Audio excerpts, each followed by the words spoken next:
Bon les bichons, j'espère que ça roule, j'espère que tout va bien de votre côté, que vous prenez soin de vous pendant cette période. J'avais envie de continuer aujourd'hui, même si c'est pas la priorité, mais tu sais, j'ai fait mon WC là la dernière fois dans l'atelier.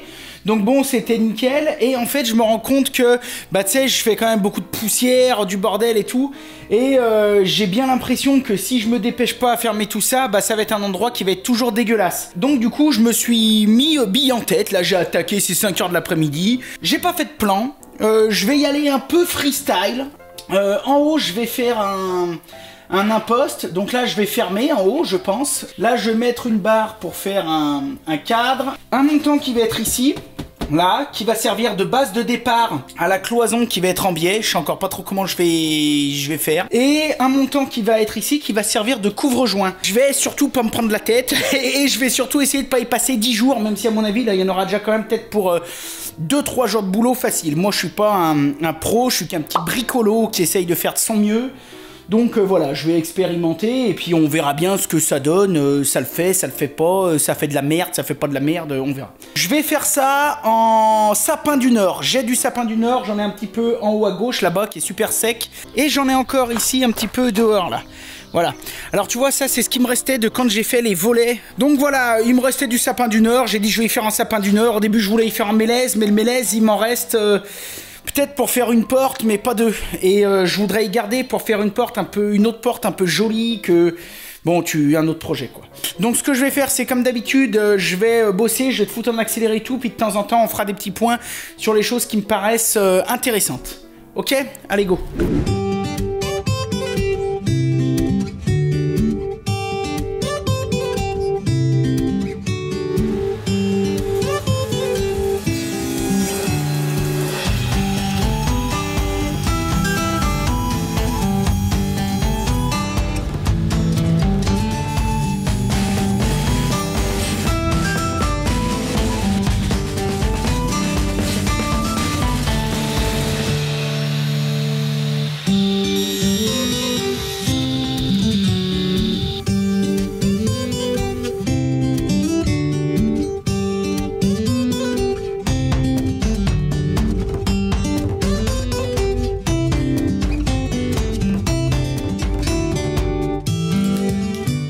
Donc déjà, tu vois, il a fallu que je fasse une petite encoche pour passer mes tuyaux, et c'était tellement serré, tellement ajusté que j'ai dû démonter mon tube, mais maintenant ça va super bien. Il faudra que je refasse bien sûr des retouches de peinture, tout, mais là de toute façon j'avais vraiment juste mis qu'une seule petite couche de primaire. Donc j'ai vissé ça et je l'ai collé aussi, donc tu vois ça fait office de couvre-joint.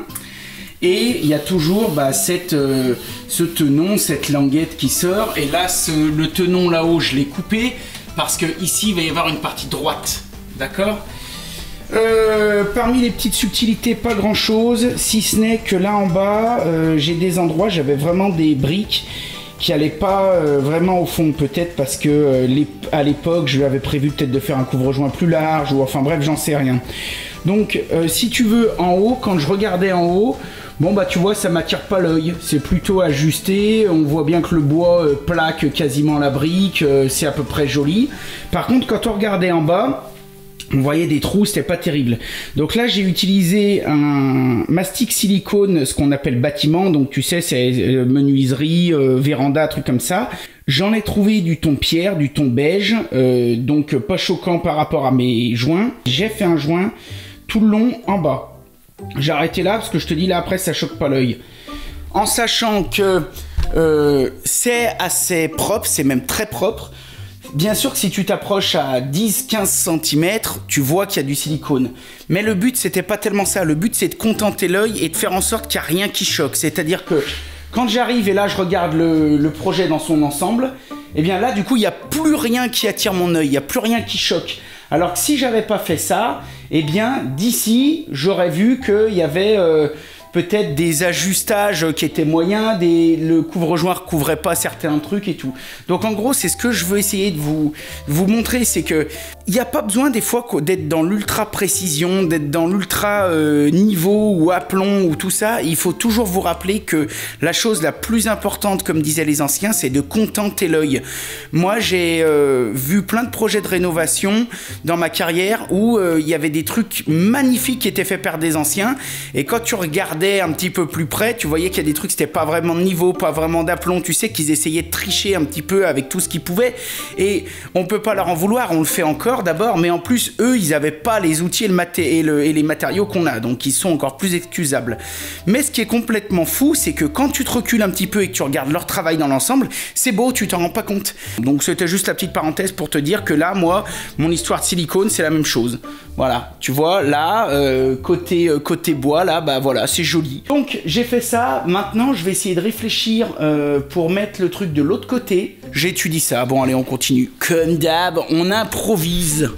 Ok, bon, du coup, j'ai opté pour faire une rainure au milieu. Comme ça, je vais venir y mettre une fausse languette pour que ça fasse, voilà, comme un tenon, une languette.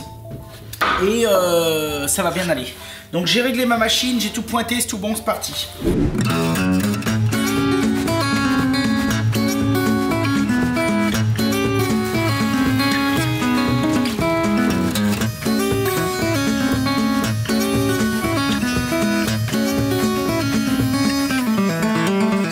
Pour faire la languette, j'ai une jolie chute de mélèze.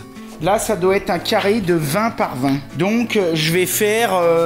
on va dire 20 par 40 ou 19,9 par 40, juste pour laisser un petit dixième pour la colle.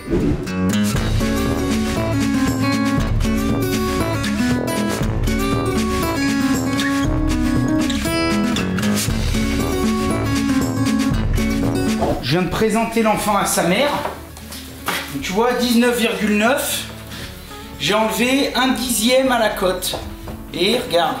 Ça va, mais nickel. Comme quoi, je suis content parce que ça veut dire que mes machines sont encore bien précises. Parce que tu sais, des fois quand même, j'y jette un œil, tu sais, s'il y a besoin de régler un truc ou deux. Et là, c'est vraiment nickel. Hein. Bon, allez, je prépare tout ça et puis je pense qu'on va peut-être aussi fixer ça au mur.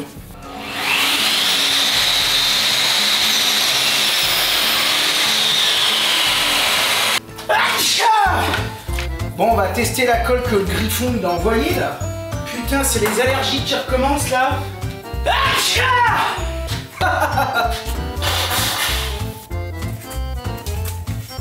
Oh là là, ça va. Déjà le biberon, il va déjà archi bien. Tiens, regarde, c'est ça, Griffon VB20, grande résistance à l'eau, D3, voilà. Ça a l'air d'être nickel. Mon petit pinceau quand même pour pinceauter.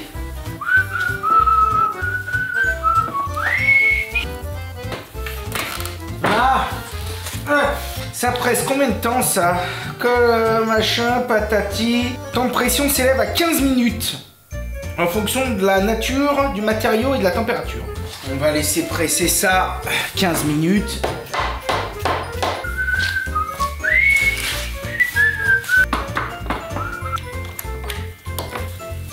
Ok, donc ça sèche toujours, c'est toujours sous presse. Je vais commencer à faire tous mes prédébits pour mes montants, mes traverses, pour mes portes, mes caissons, mes cloisons.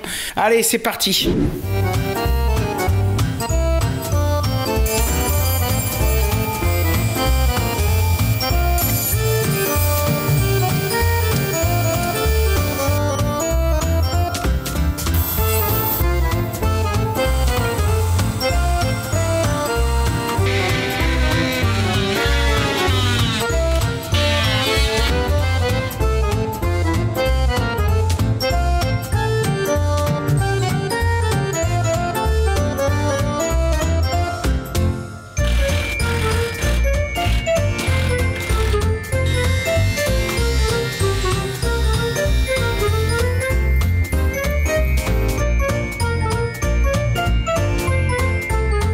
je viens d'essayer de faire un montage. Donc j'ai mis mon outil à 45 degrés. Donc là, il est prêt à tourner. J'ai tout vérifié. Et j'ai essayé de faire un montage, mais là, je peux pas mettre ni l'entraîneur, ni bien plus de protection que ça. Donc je vais essayer d'y faire à la main doucement et on va voir. Bon, je te laisse un peu loin parce que ça se peut que ce soit un peu borderline, hein.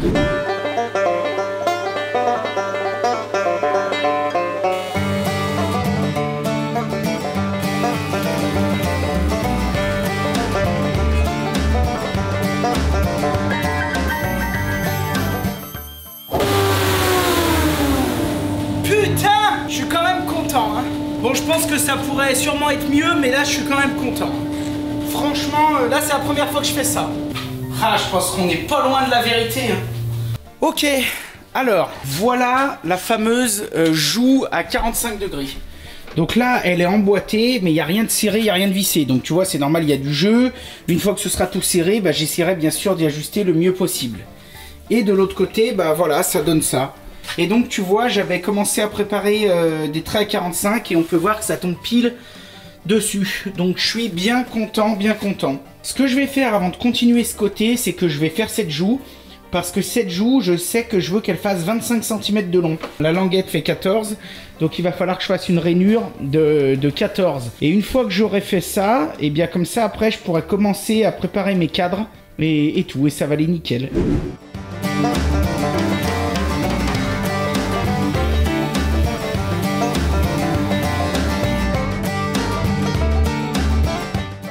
Bon les mecs, maintenant on passe au profilage. J'adore cette machine.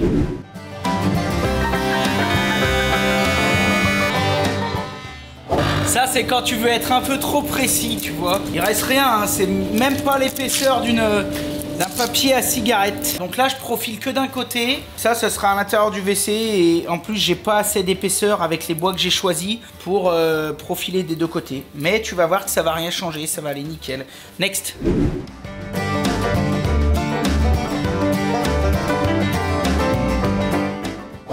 Ok les gars, donc j'ai commencé à présenter un petit peu l'enfant à sa mère. Donc ça va bien être le côté droit là-bas. Donc là maintenant, je vais commencer à faire les contre-profils. Donc le contre-profil, c'est un usinage inversé par rapport à celui que je viens de faire pour pouvoir venir s'emboîter dans le profil. C'est pour ça qu'on appelle ça profil contre profil. C'est une technique que j'aime bien. Voilà, on va faire ça. Donc tu vois, c'est un usinage inversé.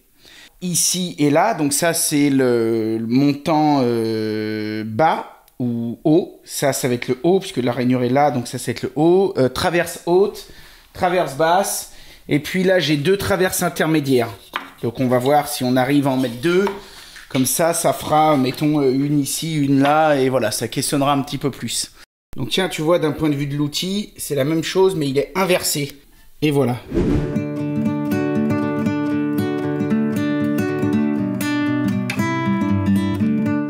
Ok, donc bon, je suis assez content, même si de temps en temps, bon bah tu vois, il y a toujours des petits micro-dixièmes à virer et tout, donc ça vient aussi de mon expérience, hein. J'admets que si... faudra un jour que je fasse venir un collègue menuisier et puis qu'il me donne des petits trucs et astuces. Et il y a un peu d'arrachement aussi, donc ça c'est un peu chiant, mais j'arrive toujours à y rectifier au ponçage, mais ça me fait chier parce que du coup c'est pas nickel.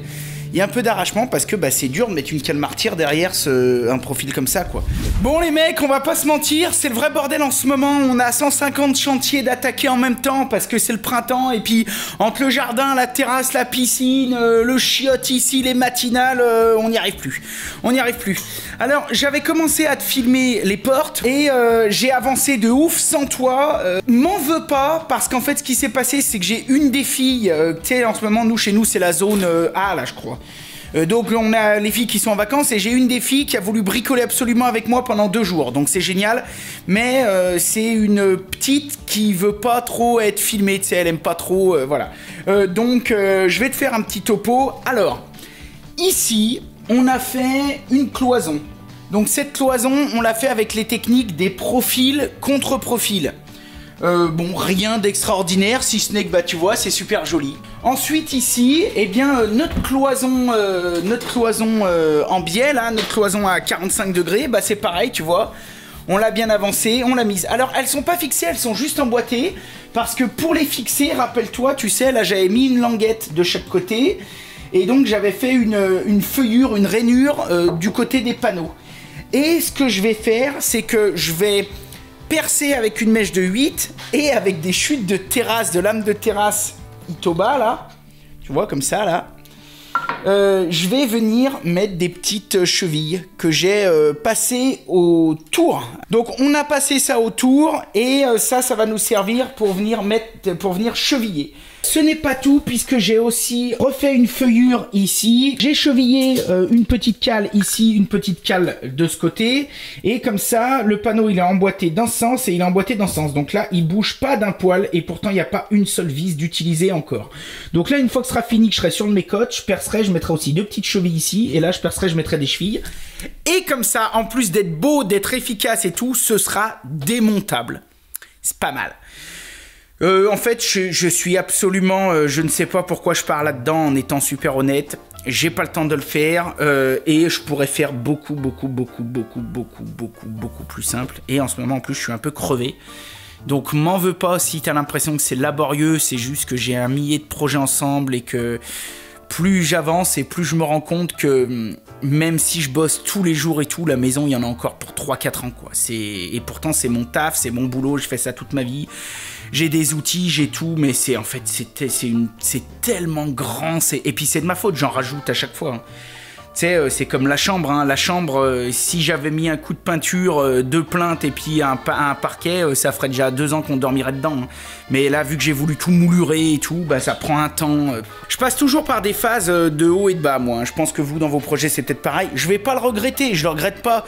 Parce que généralement, après, une fois que c'est fini, je me dis, oh putain, je suis quand même content, c'est comme la verrière. Mais ce qu'il y a, c'est qu'en ce moment, il y a un peu trop de choses. Concernant la suite, eh bien, c'est facile. Ici, tu vois, j'ai tracé une espèce de mini épure. Parce qu'en gros, ça, là, tu vois, donc là, c'est un angle à 45, 22 degrés 5 ici, 22 degrés 5 ici.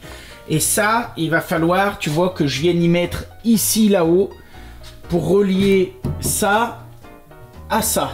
Et alors donc, certains me diront, mais oui, mais comment tu vas faire pour gérer ta porte? Eh bien, parce que, tu sais, je te dis, j'ai des problèmes, en fait, psychologiquement, je pense. En fait, si tu veux, j'ai décidé de faire une porte complètement spéciale et complètement badass. C'est-à-dire que cette porte, elle va pas être droite, elle va être à 45 degrés. Donc en gros, quand on va l'ouvrir, la charnière va être soit ici, soit là. Je pense qu'elle va être de ce côté. Donc je pense que la charnière va être de ce côté. Et quand on va l'ouvrir, eh bien au lieu d'ouvrir un morceau droit, on va ouvrir un morceau à 45 degrés. Donc c'est des calculs, c'est des trucs qui te prennent des heures, des jours. Au lieu que si j'avais mis 3 bouts de sapin normal et puis ou 4 bouts de contreplaqué, c'était fini depuis 4 jours et puis je serais passé à autre chose. Bah non, c'est... Voilà, c'est... Bon, t'as compris, je continue, je te fous sur le côté en accéléré, je te montre parce que j'en ai une pleine tête, je te montre 2-3 étapes au fur et à mesure, et puis quand il y a des choses qui me semblent un petit peu plus importantes, je fais une pause et puis je t'explique. Allez, go!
Oh putain, je suis comme un dingue. Refait de chez refait.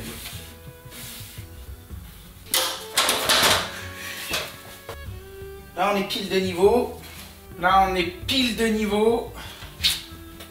On est de niveau. Et ah là, ça demande un chouille-chouille. Bon, c'est pas drama. Je suis super content. Bon bah yeah, là il n'y a plus rien qui bouge. Hein. Là j'ai serré là-haut. C'est nickel. Je vais faire 2-3 trous avec une mèche pour mettre des goupilles que j'ai tournées en Itoba. Pareil, tu vois. Des goupilles comme ça, parce que j'aime bien mettre des trucs un peu bicolores. Donc voilà, je vais essayer à 2-3 endroits de mettre des goupilles. Et comme ça, si j'arrive à le goupiller, eh bien j'aurais pu fixer tout ça sans mettre aucune vis. C'est pas que ça serve à grand chose, ni que ce soit un exploit particulier, mais c'est une petite victoire pour un petit plombier bricoleur. Oh putain, ça remplit. Faut être cinglé, des fois je me dis, mais je me rends compte pas les heures que j'y passe, c'est n'importe quoi, mais bon, je suis comme un dingue.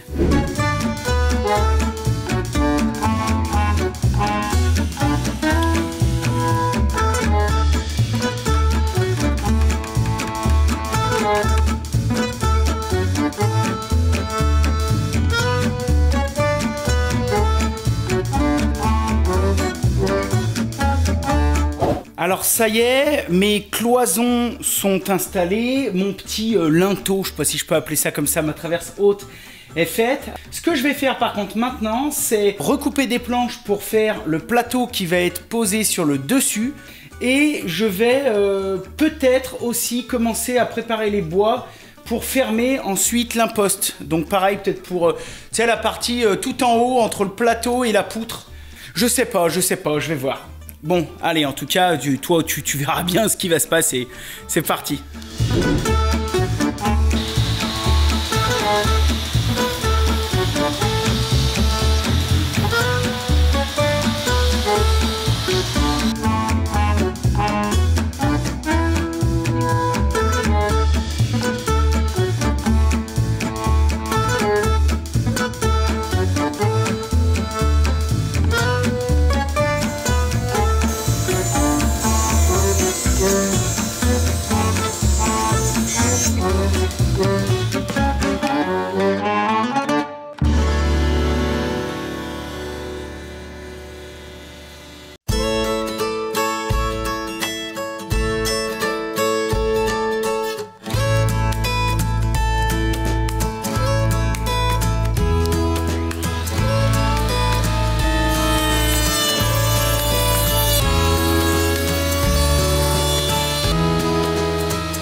les gars, alors ça y est, j'ai mis l'imposte. Donc tu vois, elle est plutôt pas mal. C'est plutôt badass, en tout cas ça finit bien. Donc il y a l'étagère supérieure, la partie supérieure là, et l'imposte. Alors l'imposte, je l'ai fixé avec du Craig, je t'ai pas montré le vissage parce que pour filmer c'était l'horreur. Donc tu vois, j'ai mis 2 vis ici et 2 vis là-bas. Voilà, donc vu d'ici, bah tu vois, c'est pas mal, c'est assez propre, en tout cas ça ira bien pour ce que c'est faire, et je suis assez content de moi. Alors, comme tu auras pu constater, cet imposte là que tu vois ici, j'ai fait exprès de toute la faire à la petite défonceuse sous table pour bien te montrer, pour bien te prouver que les 3/4 du temps tu me vois travailler, comme je le dis à chaque fois, avec mes grosses machines, mes gros outils, parce que c'est vrai que j'ai la chance d'en avoir, mais que pendant des années j'ai fait ça avec la petite défonceuse sous table, et que toi, bah pareil, t'es pas obligé d'avoir ce modèle, même avec des choses bien plus simples. Tu regardes sur internet, il y en a des dizaines sur YouTube, il y en a des dizaines qui expliquent comment faire mettre une défonceuse sous table. Comme ça, bah il existe des fraises pour tout, et donc il existe des fraises profil, contre-profil, fraise à plate-bande, etc. Donc tu vois par exemple, là la fraise à plate-bande, je te foutrai des liens dans la description, c'est du CMT, la ref c'est 890 501-11. Voilà, ça c'est pour la plate-bande, donc ça c'est pour faire le profil, tu sais, qui est à l'intérieur du panneau. C'est pour faire ce profil là, tu vois, voilà. Ok, et maintenant pour faire profil contre profil, alors bien sûr c'est un petit peu plus petit que là, parce que là l'outil prend plus de bois et tout, mais là pour faire profil contre profil j'utilise ça là. Donc ça c'est la ref 891 521 11. Ça va pas mal. Alors par contre, deux petites subtilités, tu peux prendre du panneau avec celle-ci, mais je sais qu'il en existe des plus grosses, mais avec celle-ci tu peux faire des panneaux qui se situent entre 18 et 22 mm d'épaisseur. Donc c'est pour ça que je l'ai fait très fin, en 18 et 22 mm d'épaisseur. Par exemple là j'ai un profil contre profil pour mes cloisons qui fait 30 mm, j'aurais pas pu le faire avec cette petite fraise. Mais soit j'ai d'autres fraises qui m'auraient permis de le faire, mais sinon bah, j'aurais adapté ma cloison, et sinon j'aurais pas fait de profil contre profil, j'aurais trouvé des solutions. Tout ça pour dire que tu vois, tout le petit panneau du haut là qui constitue l'imposte et qui est mignon comme tout, eh bien je l'ai tout fait avec la défonceuse sous table. Bon, en caméra off, j'ai commencé à raboter du bois pour demain, parce que demain j'aimerais bien essayer de faire la porte. Donc ce que j'ai envie de vous dire, c'est rendez-vous à demain si le cœur y est, si j'ai pas d'autre chose à faire, sinon ce sera plus tard. Allez, à toutes!